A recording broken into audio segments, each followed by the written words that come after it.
Well, I originally ran for city council in my town in 2016 and lost by a handful of votes, 31 if I remember correctly.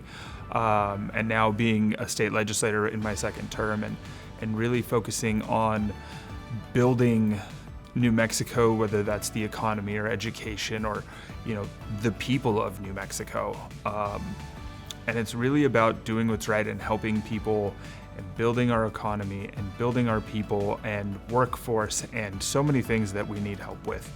And it's about doing what's right.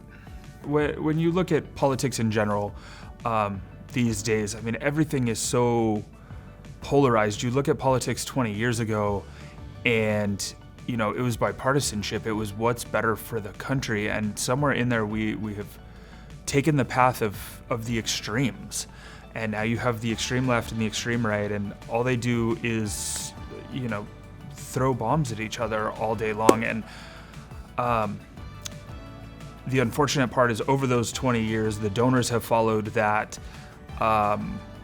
the voices have followed that, the news coverage has followed that. So that's all you hear about, when in actuality, the people in the middle that are willing to work together, the bipartisan groups, the ones that you don't hear the voices from and don't get the news coverage as much, are the ones that are really pushing the change and getting stuff done and getting bills passed. And in our legislature, if you look at it, a couple of years ago when I first got in, it was mostly the majority's bills who were getting through, and there's really been this big push for bipartisanship. And this past session, we passed the most bipartisan bills of any legislature in recent history.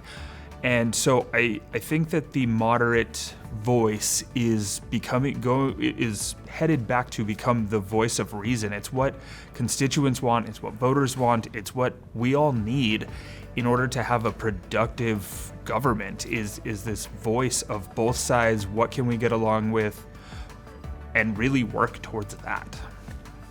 Get us at least on the right path and hand it over to the new generation of hopefully more moderate, more bipartisan, that will keep that going. Eventually, our state will be something amazing that we all know it can be.